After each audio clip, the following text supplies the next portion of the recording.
새벽 기도에 나오신 여러분들을 주님의 이름으로 환영합니다. 함께 샘물의 기도로 기도드리겠습니다.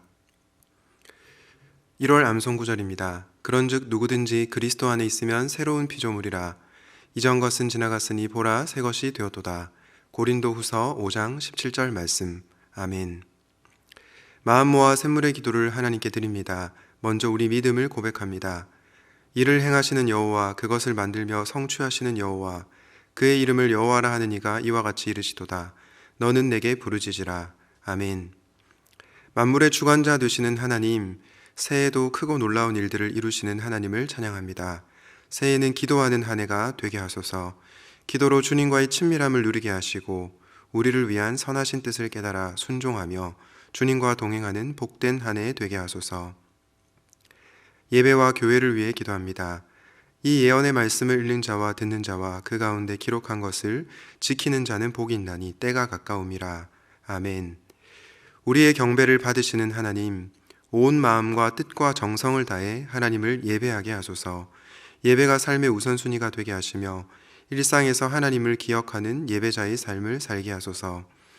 말씀을 사랑하여 날마다 성경을 읽고 마음 다해 말씀을 듣고 말씀을 암송하여 마음에 새겨 말씀에 순종하는 복된 삶을 살게 하소서. 목장과 성도들을 위해 기도합니다. 우리는 그 몸의 지체임이라. 아멘. 교회의 주인이신 하나님, 세상에서 경험할 수 없는 영적 가족, 목장을 주셔서 감사합니다. 목자들의 수고와 섬김을 기억하소서. 모일 때마다 감사의 고백이 넘치며 서로를 위해 뜨겁게 기도하고 사랑으로 섬겨 영혼을 구원하고 사람을 남기는 목장 되게 하옵소서. 몸과 마음의 연약함으로 고통받는 성도들을 치유하시고 성도들의 일터를 축복하시며 성도들의 모든 필요를 넉넉히 채워주옵소서. 다음 세대와 청년들을 위해 기도합니다. 주의 권능의 날에 주의 백성이 거룩한 옷을 입고 즐거이 헌신하니 새벽 이슬 같은 주의 청년들이 주께 나오는도다. 아멘. 복의 근원이신 하나님, 샘물의 자녀들이 창조주 하나님을 기억하고 경외하는 믿음의 세대가 되게 하소서. 주의 말씀을 따라 거룩한 삶을 살게 하시고 세상을 변화시키는 정결한 그릇으로 쓰임받게 하옵소서. 세상을 이기는 믿음을 주시고 세상을 감당할 지혜와 명철함을 주옵소서. 샘물의 가정마다 샘물 플래싱으로 신앙을 전수하게 하옵소서. 나라와 선교를 위해 기도합니다. 모든 통치와 권세와 능력과 주권과 이 세상뿐 아니라 오는 세상에 일컫는 모든 이름 위에 뛰어나게 하시고 아멘. 온 세상을 다스리시는 하나님, 불의와 음란과 폭력으로 물든 이 땅을 고치고 치료하소서. 공의가 강물같이 흐르는 나라가 되게 하시고 국내외 어려운 상황과 도전 가운데 이 나라의 갈 길을 인도하소서. 새해에도 샘물의 선교사들이 성령의 능력으로 복음의 증인이 되게 하시고 열방을 향한 선교의 사명을 더 힘써 감당하는 샘물이 되게 하옵소서. 새해에도 우리 삶을 은혜로 인도하시는 귀하신 예수님의 이름으로 기도합니다. 아멘. 오늘 하나님께서 저와 여러분에게 주시는 말씀은 누가복음 1장 46절에서 56절입니다.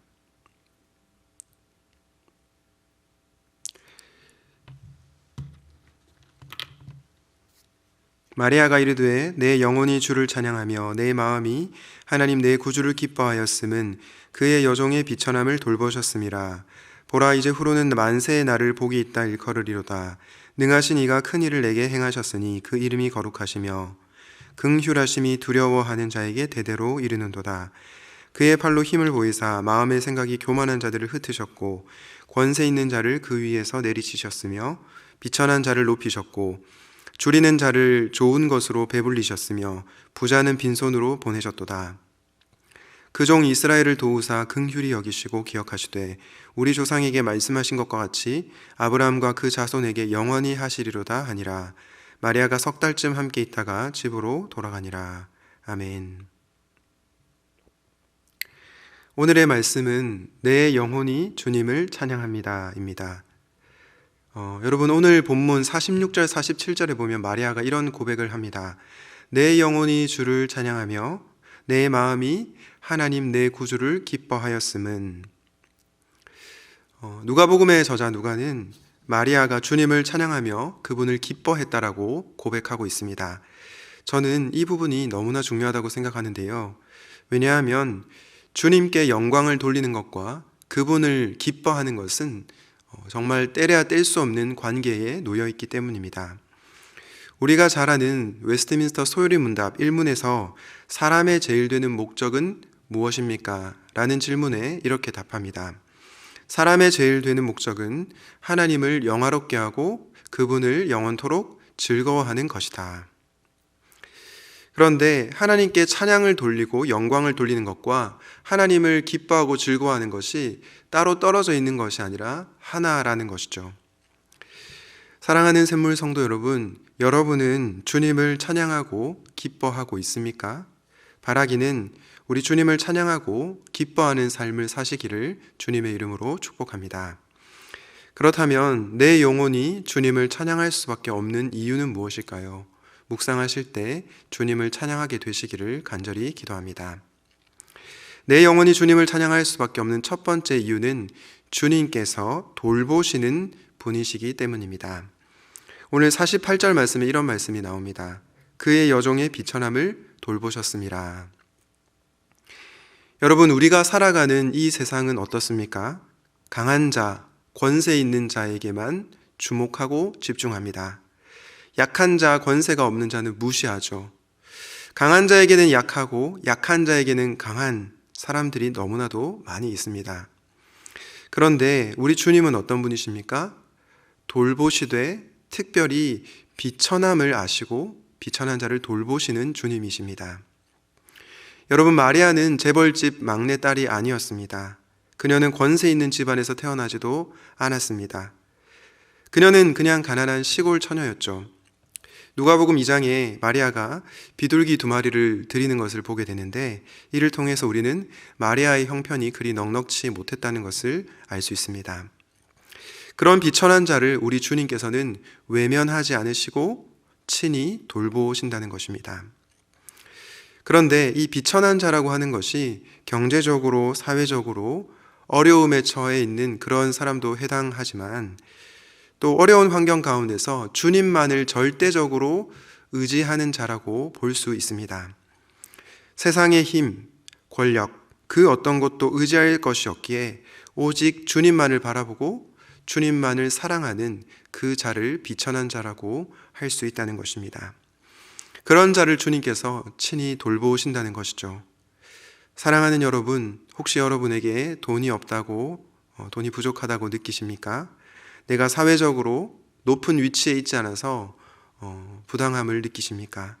세상에서 외면당해서 눈물을 흘려본 적이 있으십니까? 그렇다면 우리 주님을 바라보시기 바랍니다. 그리고 그분만을 의지하시기 바랍니다. 왜냐하면 우리 주님은 비천한 자를 친히 돌보시는 주님이시기 때문입니다. 저는 비천한 자도 돌보시는 우리 주님이 너무나도 좋습니다. 우리 다 함께 이 주님을 찬양할 수 있으면 좋겠습니다. 내 영혼이 주님을 찬양할 수밖에 없는 두 번째 이유는 주님께서 겸손하신 주님이시기 때문입니다. 오늘 51절부터 53절까지 이렇게 말씀하고 있는데요. 그의 팔로 힘을 보이사 마음의 생각이 교만한 자들을 흩으셨고 권세 있는 자를 그 위에서 내리치셨으며 비천한 자를 높이셨고 줄이는 자를 좋은 것으로 배불리셨으며 부자는 빈손으로 보내셨도다. 우리 주님께서 어떤 분이라고 하고 있습니까? 교만한 자들을 흩으신다. 권세 있는 자를 그 위에서 내리치신다. 부자를 빈손으로 보내신다. 어떤 분들이 이 말씀을 오해해서 우리 주님은 부자는 무조건 미워하시는구나, 권세자는 무조건 싫어하시는구나, 이렇게 생각하실 수도 있는데 그것은 오해입니다. 그렇다면 왜 주님은 교만한 자를 흩으시고 부자와 권세자를 내리치시고 빈손으로 내보내시는 것일까요? 바로 이들이 자신의 권세와 부를 믿고 주님을 의지하지 않았기 때문입니다. 주님을 자신의 주인으로 모시지 않고 마치 자신이 인생의 주인인 것처럼 살아갔기 때문입니다. 그런 자를 주님께서 심판하신다는 것입니다. 여러분, 그런데 교만한 자와 권세 있는 자와 그리고 주님을 의지하지 않는 부자를 흩으시고 심판하시는 이 주님을 어떻게 표현할 수 있을까요? 저는 겸손하신 주님이라고 표현할 수 있다고 생각합니다. 주님께서 겸손하신 분이시기에 겸손과 반대되는 교만과 자기 의를 깨뜨리시는 것입니다. 저는 여러분들이 이 겸손하신 주님을 늘 기억하고 사시면 좋겠습니다. 그런데 한 걸음 더 나아가 이 겸손하신 우리 주님은 그분의 겸손함으로 이 세상을 이기신 분이십니다. 흔히 로마의 평화라고 하는 팍스 로마나라는 이 방식은 어떤 방식입니까? 세상의 힘과 권력과 이 세상의 어떤 가치로 이루려는 평화입니다. 겸손과는 거리가 먼 평화이죠. 그러나 우리 주님은 겸손의 방식, 십자가의 방식으로 이 세상을 이기신 분이십니다. 고린도전서 1장 23절에서 25절 이렇게 말씀합니다. 우리는 십자가에 못 박힌 그리스도를 전하니 유대인에게는 거리끼는 것이요 이방인에게는 미련한 것이로되 오직 부르심을 받은 자들에게는 유대인이나 헬라인이나 그리스도는 하나님의 능력이요 하나님의 지혜니라. 하나님의 어리석음이 사람보다 지혜롭고 하나님의 약하심이 사람보다 강하니라. 여러분, 십자가에 못 박히신 예수 그리스도, 그분을 세상 사람들은 이해를 잘 못합니다. 무력하고 연약한 메시아라고 생각합니다. 그러나 우리는 잘 알고 있습니다. 십자가가 하나님의 능력이요 하나님의 지혜라는 것을요. 하나님의 어리석음이 사람보다 지혜롭고 하나님의 약하심이 사람보다 강하다라는 것을 우리는 알고 있습니다. 그러므로 우리는 겸손으로 이 세상을 이기신, 겸손의 방식으로 이 세상을 이기신 주님을 찬양하는 것입니다. 사랑하는 여러분, 우리 주님은 근본 하나님의 본체시나 하나님과 동등됨을 취할 것으로 여기지 아니하셨습니다. 그분은 사람의 모양으로 나타나사 자기를 낮추시고 십자가에 죽기까지 복종하신 그런 주님이십니다. 그리고 그 모습으로 세상을 이기셨습니다. 바라기는 우리가 믿는 주님이 겸손한 방식으로 세상을 이기신 왕이심을 기억하시고 우리 주님을 찬양하는 여러분 되시기를 주님의 이름으로 축복합니다. 내 영혼이 주님을 찬양할 수밖에 없는 이유를 묵상하고 있는데요. 그분께서는 비천한 자를 돌보시는 주님이시고 겸손하신 주님이시다라고 말씀을 전했습니다. 내 영혼이 주님을 찬양할 수밖에 없는 마지막 이유, 마지막 우리가 찬양해야 될 주님은 어떤 분이십니까? 바로 신실하신 주님이십니다. 오늘 49절 말씀에 보면 마리아가 능하신 이가 큰 일을 내게 행하셨다라고 하는데요. 이 큰 일이 무엇입니까? 바로 메시아를 잉태한 것이죠. 이것으로 인해 하나님의 구원 역사가 펼쳐집니다. 그리고 54절과 55절에 보니까 이렇게 말씀하는데요. 그 종 이스라엘을 도우사 긍휼히 여기시고 기억하시되 우리 조상에게 말씀하신 것과 같이 아브라함과 그 자손에게 영원히 하시리로다 하니라. 여러분, 이것을 통해서 우리는 무엇을 알 수 있습니까?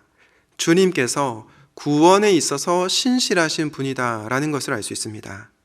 그분은 약속하신 구원을 취소하거나 변경하시는 분이 아니라 그 구원 약속을 끝까지 지키시고 완성하시는 분이라는 것입니다.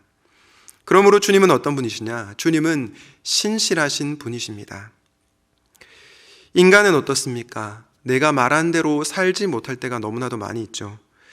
입으로는 큰 소리를 뻥뻥 치지만 막상 어려운 상황이 내게 찾아오면 언제 그랬느냐는 듯이 우리의 말과 삶이 다르기도 합니다. 베드로가 대표적으로 그랬죠. 베드로가 어땠습니까? 내가 주와 함께 죽을지언정 주를 부인하지 않겠습니다. 모든 사람이 다 주님을 버린다고 해도 저는 절대로 주님을 부인하지 않겠습니다 라고 큰 소리를 쳤습니다. 하지만 그는 어땠습니까? 주님을 모른다고 3번이나 부인했습니다. 이 베드로의 모습을 보면서 아니 어떻게 저럴 수가 있어 라고 말하기 어려운 이유는 우리도 그렇기 때문입니다. 우리도 베드로처럼 우리 주님을 부인할 때가 얼마나 많이 있습니까? 만약 우리가 한 행위에 따라서 주님께서 저와 여러분의 구원을 취소하신다면 우리는 어떻게 되었을까요? 그러나 우리 주님께서는 그분의 신실하심으로 우리의 구원을 완벽하게 이루어 주시는 분이십니다. 우리가 그분을 바라보고 의지할 때 우리는 그분 안에서 구원의 확신을 경험할 수 있는 것입니다. 그러므로 우리 주님은 구원에 있어서 신실하신 분이십니다. 아마 주님은 신실하고라는 CCM 찬양을 아실 겁니다. 그 찬양의 가사 중에 이런 가사가 나오는데요. 세월이 가고 꽃이 시들어도 주의 사랑은 영원합니다 라는 가사가 있습니다. 제가 참 좋아하는 가사인데요. 세월이 가고 꽃이 시들어도 우리 주님의 사랑은 영원합니다. 때로 주님을 향한 우리의 사랑이 시든다 할지라도 우리를 향한 주님의 사랑은 결코 시들지가 않습니다. 변함없이 우리를 향하고 있고 그리고 우리를 반드시 구원하시는 놀라운 사랑입니다. 그러므로 사랑하는 샘물 성도 여러분, 이 신실하신 주님을 찬양합시다. 자격 없는 우리에게 베풀어 주신 그 놀라운 은혜를 기억합시다. 이것이 바로 내 영혼이 주님을 찬양할 수밖에 없는 이유입니다. 말씀을 정리하겠습니다. 오늘은 내 영혼이 주님을 찬양합니다 라는 제목으로 말씀을 전했습니다. 내 영혼이 주님을 찬양할 수밖에 없는 이유는 주님께서 돌보시는 분이시고 겸손하신 분이시며 신실하신 분이시기 때문입니다. 비천한 자를 돌보시고 우리를 위해 낮아지신 겸손하신 주님, 그리고 구원에 있어서 신실하신 주님을 찬양하는 샘물의 성도님들 되시기를 주님의 이름으로 축복합니다. 아멘. 오늘 말씀을 기억하면서 이렇게 기도하면 좋겠습니다. 돌보시고 겸손하시며 신실하신 주님을 찬양하는 삶을 살게 하여 주시옵소서. 이번 주에 있는 임팩트인 겨울 캠프 가운데 주님의 은혜를 더하여 주시옵소서. 그리고 육신의 질병과 마음의 고통으로 어려워하는 이들에게 치유와 평화의 손길을 베풀어 주십시오. 이렇게 기도하시고 개인적인 기도 제목으로 기도하시겠습니다.